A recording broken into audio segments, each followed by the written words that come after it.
Students, in our previous class we have completed our A block.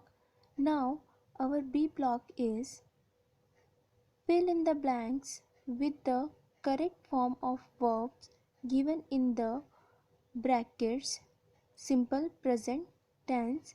Okay, यहाँ हमें कुछ fill in the blanks दिए हैं, तो हमें इन fill in the blanks में वर्ब का करेक्ट फॉर्म फिल करना है।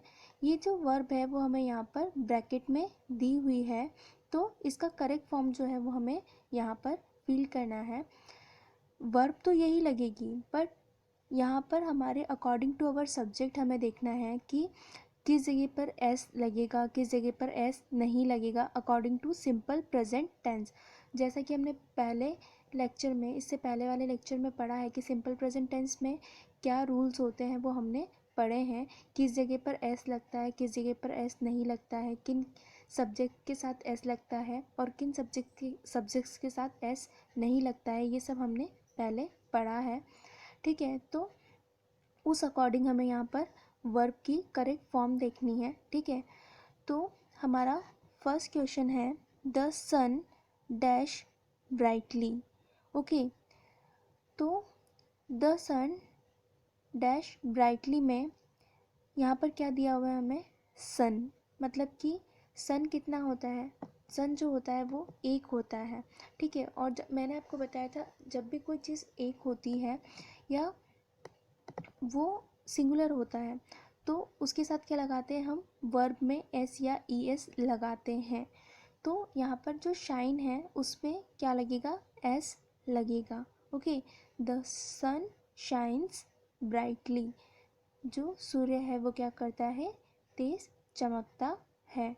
ठीक है, now second one is the baby dash in the cradle. Okay, तो यहाँ पर कितने बेबी के बारे में बात हो रही है, सिर्फ एक बेबी के बारे में बात हो रही है। यहाँ पर एक से ज़्यादा के बारे में बात नहीं हो रही, बेबीज़ नहीं लिखा है यहाँ पर, सिर्फ बेबी के बारे में बात हो रही है। तो baby dash in its cradle. Okay, तो यहाँ पर क्या लगेगा, बेबी क्या है, एक है। तो according to simple present tense अगर कोई भी सब्जेक्ट आपका वन पर्सन है तो वहाँ पर क्या लगता है, वर्ब के साथ एस और ई एस लगता है। तो यहाँ पर क्या लिखेंगे हम, स्लीप्स। ओके, तो the baby sleeps in its cradle. Okay, so यहाँ पे जो क्रैडल है, क्रैडल का मतलब होता है पालना या झूला। तो इसका मतलब क्या निकल रहा है, the baby sleeps in its cradle. तो जो बेबी है वो क्या कर रहा है, उसके पालने में सो रहा है या उसके जो झूला है उसमें सो रहा है। ठीक है, now third one is the children dash to the park in the evening. Verb दी हुई है हमें गो। ओके, तो यहाँ पर किसके बारे में बात हो रही है, द चिल्ड्रन। तो चिल्ड्रन का मतलब क्या होता है, बच्चे। ठीक है, तो यहाँ पर किसी एक बच्चे के बारे में बात नहीं हो रही है। ठीक है, कि सिर्फ एक के बारे में बात होती तो यहाँ पर क्या यूज़ होता, चाइल्ड यूज़ होता। ठीक है, तो यहाँ पर क्या बात हो रही है, द चिल्ड्रन, मतलब कि बहुत सारे बच्चों के बारे में बात हो रही है। Dash to the park in the evening. तो जैसा कि मैंने आपको बताया है कि जब हम किसी एक के बारे में बात कर रहे होते तो हम क्या करते हैं, वर्ब में एस और ई एस लगाते हैं, और एक से ज़्यादा के बारे में बात कर रहे होते हैं तो वर्ब में एस और ई एस नहीं लगाते हैं। तो यहाँ पर ज़्यादा बच्चों के बारे में बात हो रही है तो यहाँ पर वर्ब के साथ एस और ई एस नहीं लगेगा। जो आपकी वर्ब का सिंपल फॉर्म है वही यहाँ पर लग जाएगा, वही हम उसे नॉर्मली लिख देंगे। ओके, तो कैसे लिखेंगे हम इसे, the children go to the park in the evening. Okay, बच्चे जो है वो क्या करते हैं, शाम को पार्क में जाते हैं। Okay, now fourth one is the class dash 8:10 AM। सो क्या दिया हुआ है हमें यहाँ पर, इसकी जो वर्ब दी हुई है हमें यहाँ पर क्या दी हुई है, स्टार्ट दी हुई है। ओके, तो हमारा सेंटेंस क्या है, the class dash at 10 AM। Okay, so यहाँ पर किसके बारे में बात की गई है, क्लास के बारे में। दैट मीन्स कि यहाँ पर एक क्लास के बारे में बात हो रही है। अगर यहाँ पर ज़्यादा के बारे में बात होती तो वो यहाँ पर लिखता द क्लासेस। ओके, यहाँ पर क्लासेस लिखा जाता, ना कि क्लास। और अगर यहाँ पर क्लास लिखा हुआ है दैट मीन्स कि एक क्लास के बारे में यहाँ पर बात हो रही है। तो मैंने आपको पहले भी बताया, जब हम किसी एक के बारे में बात करते हैं तो क्या करते हैं, हम वर्ब में एस और ES लगाते हैं। ठीक है, तो क्या करेंगे हम यहाँ पर, the class starts at 10 AM। Okay, जो क्लास है वो कब स्टार्ट होती है, सुबह 10 बजे शुरू होती है। ठीक है, तो क्या लगेगा यहाँ पर, स्टार्ट्स लगेगा। Okay, now fifth one is elephants dash long Trunks. Okay, so verb यहाँ पर हमको दी हुई है हैज़। तो यहाँ पर किसके बारे में बात हो रही है, एलिफेंट्स के बारे में बात हो रही है, मतलब कि बहुत सारे हाथियों के बारे में बात हो रही है, एक हाथी के बारे में बात नहीं हो रही है। यहाँ पर एलिफेंट्स मतलब कि बहुत सारे हाथियों के बारे में बात हो रही है। तो एलिफेंट्स डैश लॉन्ग ट्रंक्स, तो एलिफेंट्स की क्या होती है, लंबी सूंड होती है। तो एक की नहीं होती है, सभी की होती है। तो यहाँ पर बहुत सारों के बारे में बात की गई है। तो हैज़ जो होता है वो सिंगुलर के साथ लगता है, मतलब कि अगर एक पर्सन के बारे में बात कर रहे हैं तो वहाँ पर हैज़ लगता है। लेकिन यहाँ पर ज़्यादा के बारे में बात कर रहे हैं तो क्या लगेगा, यहाँ पर हैव लगेगा। ठीक है, तो क्या लिखेंगे हम, elephants have long Trunks. Okay, हाथियों की क्या होती है, लंबी सूंड होती है। ओके, सो यहाँ पर ये जो हमारे फिल इन द ब्लैंक्स है वो कंप्लीट होते हैं। ओके, आपको according to our subject verb को सिलेक्ट करना है। ठीक है, जहाँ पर आपको एक के बारे में बात कर रहे हैं वहाँ पर क्या करेंगे, एस और ES लगाएंगे, और जहाँ पर ज़्यादा के बारे में बात हो रही है वहाँ पर एस और ES नहीं लगाएंगे। इस चीज़ को आपको ध्यान रखना है। ठीक है, now come to our C block, match correctly and make sentences। Okay, so आपको यहाँ पर क्या करना है कि यहाँ पर आपको 3 ब्लॉक्स दिए हुए हैं। ठीक है, यहाँ पर आपको सब्जेक्ट दिया हुआ है, यहाँ पर आपको हेल्पिंग वर्ब दी हुई है, और यहाँ पर उसका ऑब्जेक्ट दिया हुआ है। तो आपको इन तीनों पार्ट से मिलाकर क्या करना है, एक करेक्ट सेंटेंस बनाना है। आपको इस तरह से मैच नहीं मिलानी है, इस तरह से आपको लाइन ड्रॉ करके मैच बिल्कुल भी नहीं मिलानी है। आपको सिर्फ यहाँ पर मैच करेक्टली का मतलब है कि आपको ये देखना है कि आपका जो सब्जेक्ट है शी, दे, आई, ही, ये किसके साथ मैच होगा, मतलब इनके साथ जो ये हेल्पिंग वर्ब है वो क्या लगेंगी, और उसके बाद ये किससे मैच होंगे। ठीक है, तो आपको ये चीज़ मैच करनी है, ये चीज़ करेक्ट करनी है कि कौन सा किसके साथ लगेगा, और उसके बाद करेक्ट सेंटेंस कौन सा बनेगा। इस चीज़ को आपको ध्यान रखना है। इसको लिखना कैसे है वो मैं आपको बताती हूँ। ठीक है, बट उससे पहले हम एक चीज़ और देखेंगे कि किसके साथ क्या लगता है। जो शी है, दे है, आई है, ही है, तो इनमें किसके साथ हैव लगेगा और किसके साथ हैज़ लगेगा, पहले हमें ये चीज़ देखनी है। ओके, सो हमारे आई, वी, यू, दे जो होते हैं उनके साथ हमेशा क्या लगता है, हैव लगता है। ओके, जब भी आपका सेंटेंस कभी भी आई, वी, यू या दे से स्टार्ट होगा तो उनके साथ हमेशा क्या लगेगा, हैव लगेगा। ओके, और अगर आपका सेंटेंस हमेशा कभी भी ही, शी, इट या कोई भी नेम, वो नेम कुछ भी हो सकता है, आपका खुद का नाम हो सकता है या कोई और नेम जो भी है, राम, श्याम, मोहन, सोहन, जो भी नेम है, कोई भी नेम। ठीक है, तो कोई भी नेम हो या फिर ही, शी, इट हो तो आपका क्या लगेगा, वहाँ पर हैज़ लगेगा। ओके, तो ये चीज़ हमेशा ध्यान रखनी है हमें कि जब भी हमारा सेंटेंस आई, वी, यू या दे से स्टार्ट होता है तो हमें क्या लगाना है, हैव लगाना है। और अगर हमारा सेंटेंस ही, शी, इट या कोई भी नेम से स्टार्ट हो रहा है तो हमें क्या लगाना है, हैज़ लगाना है। ठीक है, ये चीज़ आपको क्लियर होगी कि कहाँ पर हैव लगाना है और कहाँ पर हैज़ लगाना है। ठीक है,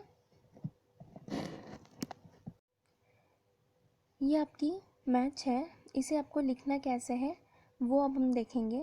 ठीक है, जैसा कि इसके रूल्स हैं वो अभी हमने पढ़ लिए हैं कि कहाँ पर हैज़ लगेगा और कहाँ पर हैव लगेगा, मतलब कि किस सब्जेक्ट्स के साथ हैज़ लगेगा और किसके साथ हैव लगेगा, ये हम देख चुके हैं। ठीक है, तो आपको इसे लिखना कैसे है कॉपी में, आपको इसी तरह से पहले मैच बनानी है, उसके बाद आपको इनको मिलाना नहीं है, सेंटेंस बनाने हैं। ओके, हमें क्या करना है कि यहाँ से हमें अपना सब्जेक्ट चूज़ करना है, उस सब्जेक्ट के साथ हैज़ लगेगा या हैव लगेगा वो हमें देखना है, और उसके बाद हमें यहाँ से उसे किसी भी मीनिंगफुल ऑब्जेक्ट के साथ जोड़ देना है। ठीक है, आप जब भी सेंटेंस बनाएंगे तब आपको ये चीज़ ध्यान रखनी कि वो जो भी सेंटेंस बन रहा है वो एक मीनिंगफुल सेंटेंस होना चाहिए। ऐसा नहीं कि वो कुछ तो भी सेंटेंस बन रहा है और उसका कोई मीनिंग नहीं निकल रहा है। ठीक है, वो मीनिंगलेस नहीं होना चाहिए। ठीक है, तो आप यहाँ से सब्जेक्ट लेंगे और उसके साथ लगाना क्या है ये आपको ध्यान रखना है। उसके बाद आप यहाँ से उसे किसी के भी साथ मैच कर सकते हैं, लेकिन वो मीनिंगफुल होना चाहिए। तो यहाँ पर जो हमारे सब्जेक्ट हैं उसके अकॉर्डिंग उनका बेस्ट वो किसके साथ सूट होते हैं उसको हमने यहाँ पर मिलाया है और उसके साथ एक मीनिंगफुल सेंटेंस बनाया है। तो हम देखते हैं कि हमने कैसे इससे सेंटेंस बनाने हैं। ओके, सो स्टूडेंट्स, आपको इस तरह से इसे अपनी कॉपी में नोट डाउन करना है। ओके, यहाँ पर ये 3 ब्लॉक्स दिए हुए हैं, यहाँ पर आपको अपना सब्जेक्ट दिया हुआ है और यहाँ पर वो हेल्पिंग वर्ब दी हुई है जो इस सब्जेक्ट के साथ लगेगी, और यहाँ पर आपका ऑब्जेक्ट आपको दिया हुआ है। ठीक है, तो आपको क्या करना है, जैसा कि अभी हम पहले देख चुके हैं कि जो आपके सब्जेक्ट होते हैं ही, शी, इट या कोई भी नेम होता है उसके साथ क्या लगता है, हैज़ लगता है, और आई, वी, यू, दे के साथ क्या लगता है, हैव लगता है। ये हम अभी पढ़ चुके हैं। तो उस अकॉर्डिंग आपको यहाँ पर अपने सब्जेक्ट में किसके साथ क्या लगेगा ये आपको डिसाइड करना है, और उसके बाद क्या करना है, एक मीनिंगफुल सेंटेंस बनाना है। ठीक है, यहाँ से आपको ये चीज़ करेक्ट चूज़ करनी है कि कौन से सब्जेक्ट के साथ कौन सी वर्ब लगेगी। ठीक है, ये आपको करेक्ट चूज़ करनी है। उसके बाद यहाँ पर जो है आप उसे किसी से भी मिला सकते हैं, लेकिन वो एक मीनिंगफुल सेंटेंस होना चाहिए, उसका एक प्रॉपर मीनिंग निकलना चाहिए। ठीक है, तो हमारा फर्स्ट सेंटेंस है, फर्स्ट सब्जेक्ट दिया हुआ है हमारा शी मतलब होता है वह लड़की। ठीक है, तो यहाँ पर एक लड़की के बारे में बात की गई है, तो शी के साथ क्या लगता है, जैसा हमें पता है शी के साथ क्या लगता है, हैज़ लगता है। तो शी हैज़, अब यहाँ पर हमको एक मीनिंगफुल सेंटेंस देखना है। अ ह्यूज डॉग, एक बड़ा डॉग उसके पास है। मैनी काइट्स, बहुत सारी पतंगे उसके पास है। A mango tree in their garden, या उसके गार्डन में क्या है, एक आम का पेड़ है। अ ब्यूटीफुल डॉल, या फिर उसके पास क्या है, एक बहुत ही सुंदर गुड़िया है। ठीक है, तो लड़की है, लड़कियां नॉर्मली क्या करती हैं, डॉल्स के साथ खेलती हैं। ठीक है, लड़कियों को क्या होती है, डॉल्स पसंद होती है। तो यहाँ पर क्या सेंटेंस बना सकते हैं हम, she has a beautiful doll. ठीक है, तो क्या सेंटेंस बन रहा है यहाँ पर, she has a beautiful doll, उसके पास क्या है, एक बहुत ही सुंदर गुड़िया है। ठीक है, तो ये हमारा फर्स्ट सेंटेंस हो गया। Now second sentence, they has have, और यहाँ पर हमें कोई एक जो ऑब्जेक्ट है वो चूज़ करना है। ठीक है, तो जैसा अब अभी हम पहले पढ़ चुके हैं, दे के साथ क्या लगता है, हैव लगता है। Okay, so they have a huge dog, many kites, a mango tree in their garden. तो उनके पास क्या है, दे का मतलब होता है वे, तो वे हैव, उनके पास क्या है, ठीक है, अ ह्यूज डॉग, एक बड़ा सा डॉग है। मैनी काइट्स, बहुत सारी पतंग हैं। या फिर a mango tree in their garden. तो यहाँ पर हमें ये वाला सेंटेंस जो है इसके साथ बिल्कुल करेक्ट मीनिंग देता हुआ लग रहा है, तो हम इसे इसके साथ मैच करेंगे और हम एक सेंटेंस बनाएंगे, उसके बाद इसका मीनिंग निकालेंगे। Okay, they have a mango tree in their garden. Okay, उनके गार्डन में क्या है, एक आम का पेड़ है। ओके, तो यहाँ पर ये जो है एक मीनिंगफुल सेंटेंस बन गया है। Okay, now third one is I. I के साथ क्या लगता है, हैव लगता है। अभी हम पहले पढ़ चुके हैं आई वी यू दे के साथ हैव लगता है, तो आई के साथ भी क्या लगेगा, हैव लगेगा। ठीक है, तो अ ह्यूज डॉग और मैनी काइट्स, तो इन दोनों में से जो भी आपको इसके साथ सूटेबल लगता है, तो इसके साथ जो भी सूटेबल सेंटेंस है वो मुझे ये लगता है अ ह्यूज डॉग। तो यहाँ पर हमने इसका एक सूटेबल सेंटेंस बना दिया। I have a huge dog, मेरे पास एक क्या है, बड़ा डॉगी है। ठीक है, तो यहाँ पर ये जो सेंटेंस है वो बन चुका है। Okay, now last one is he. तो जैसा हमने पढ़ा है ही के साथ क्या लगता है, हैज़ लगता है। ठीक है, तो ही हैज़ मैनी काइट्स, उसके पास क्या है, बहुत सारी पतंगे हैं। ठीक है, तो यहाँ पर ये हमारा सेंटेंस बन चुका है। तो इस तरह से आपको क्या करना है, इन तीनों ब्लॉक से मिलाकर एक मीनिंगफुल सेंटेंस बनाना है। बस आपको ये ध्यान रखना है कि कौन से सब्जेक्ट के साथ कौन सी वर्ब लगेगी। ओके, सो इस तरह से आपको ये जो मैच है इसको अपनी फेयर कॉपी में नोट डाउन करना है। ओके, सो आई होप कि आपको ये समझ में आ गया होगा। सो आपको इसे अपनी फेयर कॉपी में नोट डाउन करना है। Okay, thank you.